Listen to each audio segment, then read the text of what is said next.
ഇത് നമ്മുടെ കഴിഞ്ഞ ദിവസം ഒരു പിണ്ടിപ്പുഴു കയറിയ ഒരു വീഡിയോ ഇട്ടിട്ടുണ്ടായിരുന്നു. ആ വാഴയാണ്, ആ കുല തന്നെയാണ് കാണിക്കുന്നത്.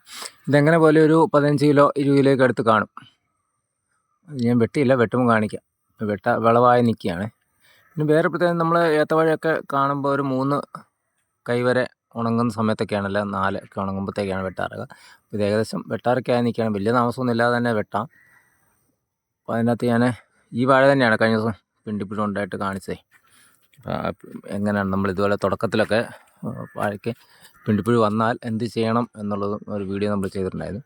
അപ്പം അതിൻ്റെ വീഡിയോ കാരണം ഇതുപോലൊക്കെ ഇത് ടിഷ്യൂ കൾച്ചർ വാഴയാണ്. ടിഷ്യൂ കൾച്ചറിൻ്റെ മൂന്നാമത്തെ തൈയാണ്. ഞാനിത് എപ്പോഴും കൃഷി ചെയ്യാനുള്ള സ്ഥലപരിമിതി ഉള്ളതുകൊണ്ട് നമ്മൾ ഒത്തിരി ഒന്നും വാഴ ചെയ്യാറില്ല. ഇപ്പോൾ നേരത്തെയൊക്കെ ഞാൻ കൂടുതൽ ചെയ്യുമായിരുന്നു. ഇപ്പം നമ്മൾ വീട് പരിസരത്തൊക്കെ ചെയ്യുന്ന വാഴകളാണ്. ഇത് കണ്ടല്ലോ, എങ്ങനെയായാലും ഒരു 15 കിലോ അല്ല 20 കിലോയ്ക്ക് അടുത്ത് വരും. ടിഷ്യൂ കൾച്ചർ ചെയ്യുന്നതിന് കുഴപ്പമൊന്നുമില്ല, അത് കറക്റ്റായിട്ട് കിട്ടുകയും ചെയ്യും.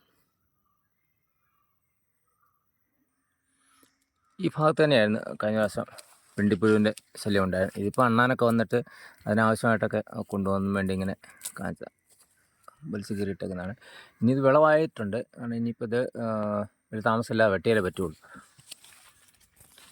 അല്ലെങ്കിൽ അണ്ണാൻ്റെ നമുക്കിവിടെ പച്ചിലക്കിടുക്ക, പിന്നെ വേഴാമ്പൽ, ഇങ്ങനെയുള്ളതൊക്കെ ഉണ്ട്. അതുങ്ങളൊക്കെ വന്നപ്പോൾ കാരണം അല്ലാത്ത ചക്കയും മാങ്ങയൊന്നും ആയില്ലല്ലോ, ഒന്നും ഇല്ലാത്തതുകൊണ്ട് നിങ്ങളിതെല്ലാം വന്ന് ഏതെങ്കിലും ഒരു പക്ഷി വന്നാൽ ഇത് മൊത്തത്തിൽ തിന്ന് കളയും.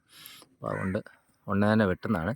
പിന്നെ ഇതുപോലുള്ള നമ്മൾ ഈ പിണ്ടിപ്പുഴു കാര്യമായിട്ട് നമ്മൾ ശ്രദ്ധിക്കണം. കാരണം ഏത്തവാഴയൊക്കെ സമയം ഒരു 9 മാസം 7-8 മാസം കഴിഞ്ഞൊക്കെയാണ് കുലയ്ക്കുന്നതെങ്കിൽ നിർബന്ധമായിട്ടും അതിന് പിണ്ടിപ്പുഴു ശല്യം ഉണ്ടാകാറുണ്ട്. ഇതിന് വീണ്ടും ഈ വിത്തുകൾ നമുക്ക് നിർത്താം. നല്ല ഹെൽത്തി വിത്താണെങ്കിൽ അതിന് വേരുപുഴുവോ മണപ്പുഴുവോ ഒന്നും ഇല്ലെങ്കിൽ ഇതിൻ്റെ വിത്തുകൾ ഒരെണ്ണം വേണം ഇവിടെ നിർത്താം. ഇല്ലെങ്കിൽ വീണ്ടും കട്ട് ചെയ്തെടുത്ത് പുതിയ വിത്ത് നമ്മളെങ്ങനെ മാർക്കറ്റിൽ നിന്ന് വാങ്ങുന്നു അതുപോലുള്ള രീതിയിൽ ഇതിനെ ഒരുക്കി വേണം നടാൻ. അങ്ങനെ ഞാൻ ഒരുക്കി വെച്ചിരുന്ന 2-3 വിത്തുകളാണ് ഇവിടെ ഈ കാണുന്നത്. അതിൽ ഒരെണ്ണം ഞാൻ നട്ടു, പക്ഷേ 2-3 കുഴിയൊക്കെ എടുത്തിട്ട് പക്ഷേ നടാൻ പറ്റിയില്ല. അത് കിളിത്തേക്കുന്നുണ്ട്. ഇത് അതിൻ്റെ ഇതുപോലെ തന്നെ ഉള്ളൊരു വാഴയുടെ വിത്ത് തന്നെയാണ്. ഇതിപ്പോൾ ആയി, അടുത്ത സീസണിലത്തേക്ക് ഇത് ഓണത്തിനകത്തേക്ക് കുലച്ച് കിട്ടും എന്നുള്ളതാണ് എൻ്റെ കണക്ക് കൂട്ടൽ. ചിലപ്പോൾ ഇച്ചിരി താമസിക്കായിരിക്കും. നമ്മുടെ കാലാവസ്ഥയും ഇതുപോലൊക്കെ തന്നെ നോക്കിയിട്ട് വേണം നമുക്ക്. ഇനിയിപ്പോൾ വളമിട്ട് കൊടുത്താൽ കയറി വരും. ഉണക്കെങ്ങനെ ഉണ്ടാവും എന്നുള്ളത് നമുക്കറിയത്തില്ല.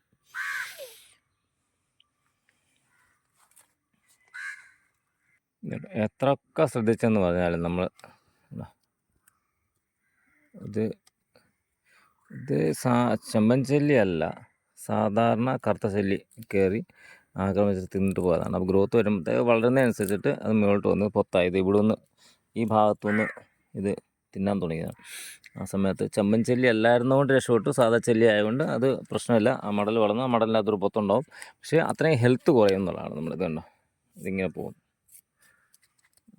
എത്രയൊക്കെ ശ്രദ്ധിച്ചാലും ഇതുങ്ങൾ വന്ന് തിന്നും. പിന്നെ ഇത് പോട്ടെ, ഇത് സാധാരണ കറുത്ത ചെല്ലി ആയതുകൊണ്ട് തിന്നാൽ വലിയ ശതമൊന്നും പറ്റത്തില്ല. ആ മടലിനൊരു ചെറിയ ഉണ്ടാകും, അത്രയും ഭാഗത്തെ ഓല പോവും. അത്രയും ഹെൽത്ത് കുറയും, അതായത് വളരുന്ന സമയത്ത്. അപ്പോൾ അതുകൊണ്ട് നമ്മൾ കഴിവതും ഇതിനൊക്കെയുള്ള മരുന്നുകൾ എന്തെങ്കിലുമൊക്കെ ഇങ്ങനെ ചെയ്തുകൊണ്ടേയിരിക്കണം. എപ്പോഴും നമ്മൾ നോക്കണം. ഇതെൻ്റെ പരിസരത്ത് വീട്ടിൻ്റെ പരിസരത്ത് നിൽക്കുന്ന സ്ഥിരമായിട്ട് നമ്മൾ നോക്കുക. എന്നാൽ പോലും ഈ സ്ഥിതിയായിണ്ടോ.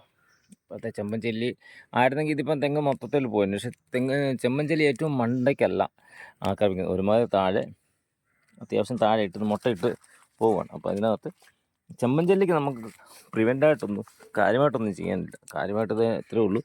നമ്മൾ ഇടയ്ക്കിടയ്ക്ക് നോക്കുക, ഇടയ്ക്കിടയ്ക്ക് ഈ വരുന്ന കെമിക്കലുകളോ അല്ലെങ്കിൽ കീടനാശിനികളോ ഒഴിച്ചു കൊടുക്കുക എന്നുള്ളതാണ്. അതിന് 3-4 ഐറ്റങ്ങൾ കിട്ടും. അപ്പോൾ അത് ഒഴിച്ച് വിടുക, അത്രമാത്രമേ ഉള്ളൂ. പിന്നെ ഇതിൻ്റെ പരിസരമൊക്കെ ഒന്ന് ഇടയ്ക്ക് വരുമ്പോൾ നോക്കുക, തെങ്ങിനും വല്ല ക്ഷീണം കാണുന്നുണ്ടോ, കറി ഒലിക്കുന്നുണ്ടോ എന്നൊക്കെ നോക്കിയാൽ നമുക്കറിയാൻ പറ്റും. കാരണം ഇത് നമ്മൾ വന്നു കഴിഞ്ഞിട്ട് പിന്നെ അതിനെ നോക്കുകയാണെങ്കിൽ അത് ഒരെണ്ണം ആയിരിക്കില്ല. കാരണം അതിനകത്ത് വന്ന് ഒരു മുട്ടയായിട്ട് പോകുന്നത്. ഒരു മുട്ട അല്ല ഇടുന്നത്. ഇത് 10, 20, 50, 100 ഒക്കെ മുട്ട ഇടുമെന്നാണ് എനിക്ക് തോന്നുന്നു ഒരു സമയത്ത്. അപ്പോൾ ആ മുട്ട വിരിഞ്ഞ് അതിൻ്റെ അകത്ത് വന്നിട്ടാണ് പിന്നെ ഈ ചെമ്പൻചെല്ലിയായിട്ട് പറന്നു പോകുന്നത്. അപ്പോൾ ലൈഫ് സൈക്കിൾ മൊത്തം അതിനകത്താണ്.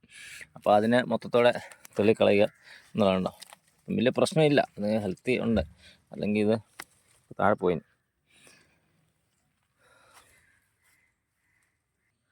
ഇന്നത്തെ വാഴയുടെ വിശേഷത്വം തന്നെയാണ് വാഴ കൃഷി ഒരു ലാഭകരം തന്നെയാണ്. അത് ആവറേജ് മാർക്കറ്റ് വില കിട്ടിയാൽ നമുക്ക് ലാഭമാണ്. ഇല്ലെന്നുണ്ടെങ്കിൽ ഇതിൽ മുതൽ മുടക്ക് വെച്ച് നോക്കുമ്പോൾ നമുക്ക് നഷ്ടമാവും പരമ്പരാഗത രീതിയിൽ കൃഷി ചെയ്യുന്നവർക്ക്. അതുപോലെ തന്നെ സമയത്തിന് വളമിട്ട് കൊടുക്കുക. പിന്നെ കാലാവസ്ഥ നമുക്ക് നല്ലതായിരിക്കണം. അതുപോലെ ഹൈബ്രിഡ്, അതായത് ഈ വരുന്ന അതുപോലുള്ള ടിഷ്യൂ കൾച്ചേഴ്സും അതേപോലുള്ള വാഴകൾ വയ്ക്കുകയാണെങ്കിൽ ഇതിപ്പം ചെറുതാണ് കൊല, എന്നാൽ പോലും ഇത് ഒരു 30 കിലോ 35 കിലോ ഒക്കെ വരുന്ന കൊലകൾ നമുക്ക് ഉണ്ടാവാറുണ്ട് ടിഷ്യൂ കൾച്ചറിൽ നിന്ന് ഇപ്പം വരുന്നതായി. അപ്പം നല്ല ഇത് പടരിയേത്തനാണെന്ന് തോന്നുന്നു, അങ്ങനെ ഒരു വെറൈറ്റിയാണ്. പിന്നെ താങ്ങ് നിർബന്ധമാണ് കേട്ടോ. നമ്മളിങ്ങനെ വരുമ്പോൾ താങ്ങ് കിട്ടിയില്ലെങ്കിൽ ഇത് ഒടിഞ്ഞു പോകും. അപ്പോൾ ഇതിന് താഴെ ഇതെങ്ങനെ കെട്ടിയെന്ന് വെച്ച് കഴിഞ്ഞാൽ താഴെ നിന്ന് ആദ്യമേ നമ്മുടെ മുളയൊരെണ്ണം കുഴിച്ചിട്ട സമയത്ത് തന്നെ എൻ്റെ മണ്ടയ്ക്ക് കണ്ടാരെ ഒരു കയറ്, ഒരു വള്ളി, പ്ലാസ്റ്റിക് വള്ളി കെട്ടിയിട്ടാണ്. എന്നിട്ട് അവിടെ നിന്ന് താഴോട്ട് കൊണ്ടുവന്നിട്ട് അത് ചുരുട്ടി വട്ടം കെട്ടിയതുള്ളൂ. 2-3 റൗണ്ട് എടുത്ത് കെട്ടിയതുള്ളൂ. അന്നപ്പോഴത്തേക്ക് അവിടെ നിന്ന് എത്തും. അപ്പം പണി കുറച്ച് എളുപ്പമുണ്ട്. പിന്നെ ഒരുപോലെ ഒരേ മൂട്ടി 2 ഏത്തവാഴ നടുവാണെങ്കിലും നമുക്ക് ലാഭകരമാവും കേട്ടോ. കാരണം ഞാനൊക്കെ ആദ്യമൊക്കെ കൃഷി ചെയ്തുകൊണ്ടിരുന്നത് 2 വെച്ച് തന്നെയാണ്. ഇപ്പോഴും 2 ചെയ്യുന്നത്. പക്ഷേ ഇവിടെ ഇപ്പം സ്ഥലപരിമിതി ഇല്ലാഞ്ഞുകൊണ്ട് ഒരെണ്ണം നിർത്തിയെന്ന് മാത്രമേ ഉള്ളൂ.